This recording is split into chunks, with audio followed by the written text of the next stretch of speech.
കുട്ടിരാമ, മാലയോ പോയി. ഇനി എന്റെ കണ്ണടയും ആ കുരുത്തം കെട്ടോളം അടിച്ചു മാറ്റിയിട്ടുണ്ടാവോ? എന്താ സാറേ? കണ്ണട. കണ്ണട അടച്ചു. അതല്ലടാ, പൊട്ട. പൊട്ടോ? സാറിനെന്തിനാ പൊട്ട്? പൊട്ടല്ലടാ, പൊട്ട. കണ്ണട. അടച്ചല്ലോ. എന്നെ ഒന്ന് അങ്ങെടുത്തേ.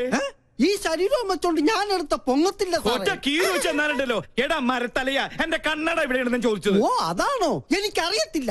ദേ ഒരു കാര്യം, സാർ എന്നെ പിരിച്ചുവിട്ടാലും വേണ്ടൂല. ഇനി പിങ്കക്കുഞ്ഞിന്റെ ഷോ കഴിഞ്ഞാലേ ഞാൻ ഫ്രീ ആവത്തുള്ളൂ. അടുപ്പത്തും നിലവിളി. ഒരു പിങ്കി ഷോ? ഇവളെ കൊണ്ട് ഞാൻ തോറ്റു. എവിടെ വെച്ച് മറന്നാലും ഈ സമയത്ത് ഇത് അന്വേഷിക്കുമെന്ന് എനിക്ക് അറിയായിരുന്നു. ഓ പിന്നെ ആ തല തിരിഞ്ഞവരുടെ വേഷം കെട്ട് കാണാനൊന്നും എന്നെ കിട്ടില്ല. താൻ തോന്നി. എലിവിഷത്തെക്കാൾ വലിയ വിഷമാണ് അവളുടെ ടെലിവിഷൻ പരിപാടി. അല്ല, മുത്തശ്ശനും കൊച്ചുമോളും തമ്മിൽ എന്തോ ഉടക്കുണ്ടല്ലോ. ആ കുരുത്തം കെട്ടവള് ആരാണ് അവളുടെ വിചാരം? കായംകുളം കൊച്ചുണ്ണിയുടെ കൊച്ചുമോളോ? ഇപ്പൊ പട്ടാ പകല് പിടിച്ചു പറയും തുടങ്ങിയിരിക്കണു. പൂച്ചക്കുഞ്ഞാ? പൂച്ചക്കുഞ്ഞ് ഷോ തുടങ്ങാറായി. Welcome to colour show. ഒരു സന്തോഷ വാർത്ത. ഞങ്ങൾ ഇന്ന് വിജയകരമായ 50ാം എപ്പിസോഡിലേക്ക് കടക്കുകയാണ്. മാന്യ പ്രേക്ഷകരുടെ സഹകരണം തുടർന്നും. നിന്ന് വാചകം അടിക്കാണ്ട് വേഗം തുടങ്ങടി.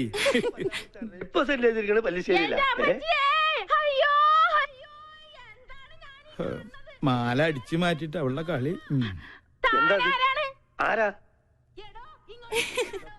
ഈ കൊച്ചിനെ അച്ഛനോട് ചോദിക്കി. അറിയില്ലല്ലേ?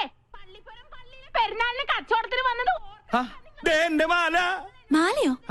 അത് ഞങ്ങള് തമ്മിലുള്ളൊരു ഇടപാടാ. ഓ ആശ്വാസായി. ഇതിനു വേണ്ടിയായിരുന്നെങ്കിൽ എന്നോട് ചോദിച്ചാ മതിയായിരുന്നില്ലടി കാന്താരി.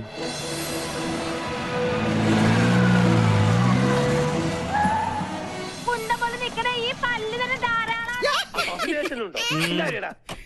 ഇറങ്ങണോ ഇവിടുന്ന്?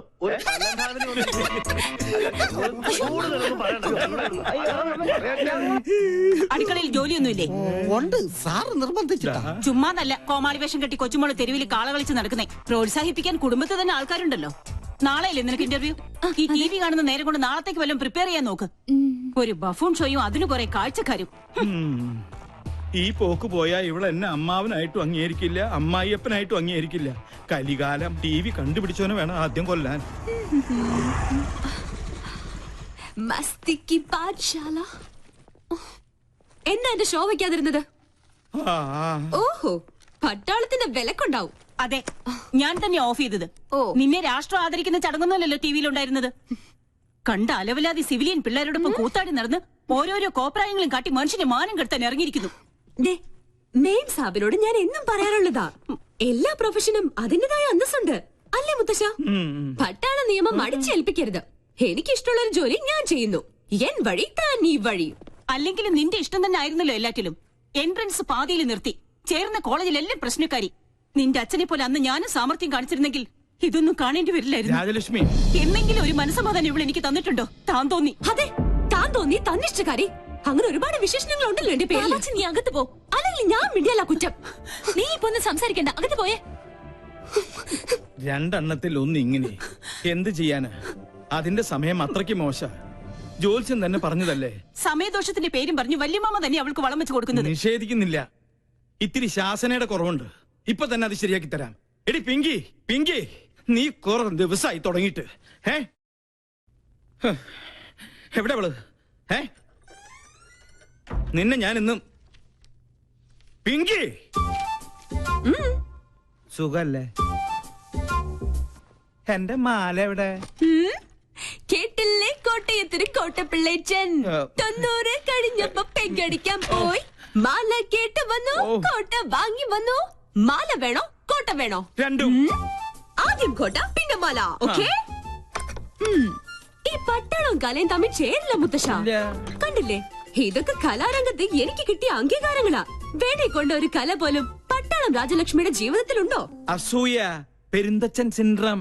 നീ എടുത്തൊഴിക്കടി.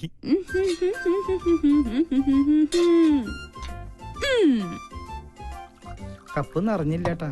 ഇത്തിരി നിറഞ്ഞ മതിട്ടോ. വെള്ളം അധികം വേണ്ട, വെള്ളത്തിന്റെ കുത്തിനിക്ക് പിടിക്കില്ലേ. മതി മതി. മോളെ ഇങ്ങോട്ട് വന്നേ. നീ നിന്നോട് പല പ്രാവശ്യവും ഞാൻ ചോദിക്കണം ചോദിക്കണം എന്ന് വെച്ച് വിചാരിച്ചിരിക്കുകയായിരുന്നു. നിനക്കെന്താ ഇങ്ങനെ ഒരു ക്ഷീണം? ഹം. അല്ല, ദേ ഈ നിധിവേടത്തിന്റെ താക്കോല് ഇനിയെങ്കിലും എന്നെ ഏൽപ്പിച്ച നിനക്ക് എന്താ ഒരു പ്രശ്നം? പിന്നെ എനിക്കെന്താ ഇവിടെ ഒരു പിടിവള്ളി? അത് ശരി, എന്റെ വീക്ക്നെസ് വെച്ച് തന്നെ നിനക്ക് കാര്യം നടത്തണം അല്ലേടി കാന്താരി? നിനക്കൊരു ക്ഷീണമില്ല. ആ കുടിക്കാൻ വരട്ടെ? അല്ല മുത്തശ്ശ, ഡയബറ്റീസ് വേണ്ട? പിന്നെ കൊളസ്ട്രോൾ കിട്ടിയില്ല. ഓ വെയിറ്റ് എന്തോ? ഓ അപ്പൊ പ്രഷറോ? ഇതാ. Thank you thank you thank you. നേരം മരുന്നും പത്തിയും നോക്കി പട്ടാളം പരിചരിക്കുന്ന ദേഹമായത്. ഓർമ്മ വേണം. എടി, വയസ്സ് നമ്മുടെ കയ്യിലല്ല, പക്ഷെ ആയുസ് അത് കൂട്ടണോ കുറയ്ക്കണോ എന്ന് തീരുമാനിക്കുന്നത് നമ്മളാ. അയ്യോ, ക്യാൻസർ തന്നില്ല. വലിച്ചാട്ടേ. വലിപ്പിക്കാൻ വരട്ടെ. എവിടെ എന്റെ മാല? ഞാൻ അത് ടിവിയിൽ കണ്ടു. അമ്പടി കള്ളി. എന്താ ഇത്? ഏലസ്. മുത്തശ്ശന്റെ തല പോലെ ഉള്ള പൊള്ളയായതുകൊണ്ട് ഇതിന്റെ കച്ചവടം നടന്നില്ല. അപ്പൊ എന്റെ മാലയോ? പാവം, ഏതോ തട്ടാന്റെ ഉമിത്തിയില് അതിപ്പോ വെന്തൊരുക്കുന്നുണ്ടാവും. അമ്പടി, അപ്പൊ നീ അത് വിറ്റുവല്ലേ? ഞാനിപ്പോ വിളിച്ചു പോവും. കോട്ട,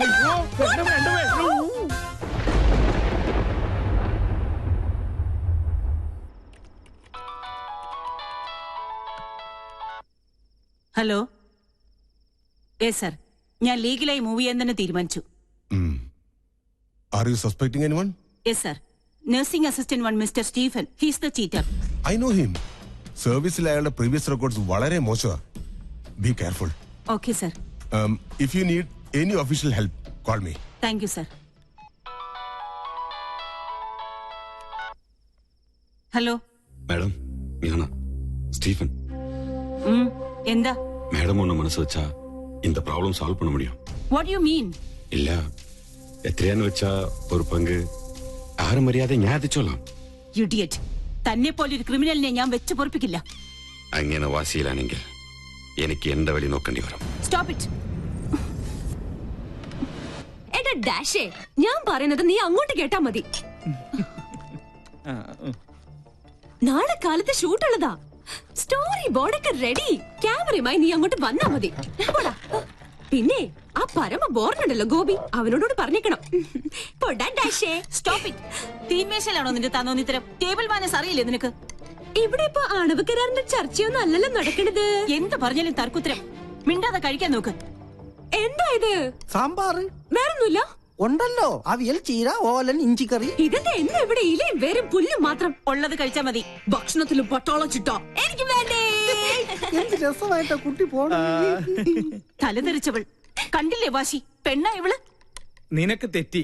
അത് പെണ്ണല്ല, ആണിന്റെ ജന്മ. പിങ്കിന്നല്ല, കോളനിയിലെ പിള്ളേര് വിളിക്കുന്നത് പങ്കെണ്ണ.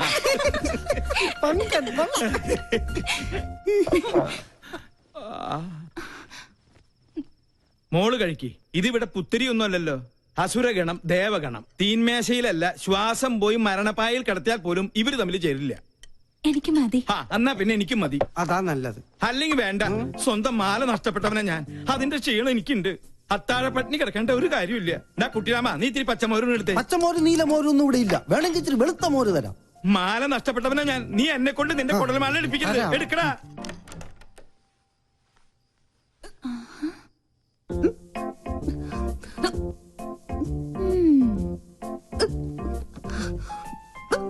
കള്ളി, എല്ലാരും ഇവിടെ പട്ടിണി. നീ എവിടെ ഇരുന്ന് ബർഗറെ വെട്ടി നിനക്ക് വിടുന്നു? വേണോ? ഇത് വാങ്ങിയോണ്ട് ചുമ്മാ നേരം നമ്പർ ഇട്ടല്ലേ. ആ, അതുകൊണ്ട് അമ്മ പട്ടിണിയായി. കിടക്കട്ടെ പട്ടാളൊന്നും പട്ടിണി. എന്തെങ്കിലും ഒരു നല്ല വാക്ക് അമ്മേനോട് പറഞ്ഞിട്ടുണ്ടോ? എല്ലാത്തിനും ഒരു കുറ്റപ്പെടുത്തലോ. നിന്നോടുള്ള സ്നേഹം കൊണ്ടല്ലേ അമ്മ ഇങ്ങനെ വഴക്കിടുന്നേ? പിന്നെ സ്നേഹം നിനക്ക് തോന്നുന്നതാ. സത്യം പറഞ്ഞ എന്റെ കാര്യത്തിൽ അമ്മയ്ക്കിപ്പോ വല്ലാത്ത വേവലാതി. കാലത്താ പട്ടാമ്പിക്കാര് വിളിച്ചിരുന്നു. എന്റെ ജാതകം ചേരില്ലാത്രേ. നശിച്ചൊരു ചൊവ്വാദോഷം. ഒരു ചൊവ്വയും ബുധനും.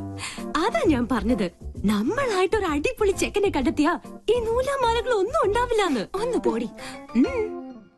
അമ്മ മൊത്തം ടെൻഷനിലാ. ഹോസ്പിറ്റലിൽ എന്തൊക്കെയോ പ്രോബ്ലംസ് ഉണ്ടത്ര. നീ ചെന്ന് അമ്മയെ ഒന്ന് സമാധാനിപ്പിച്ചു. ഞാൻ അത്രയ്ക്ക് അങ്ങ് താഴ്ന്നു കൊടുക്കണോ? നമ്മുടെ അമ്മയുടെ മുമ്പിലല്ലേ. നീ വാ, നീ വാ.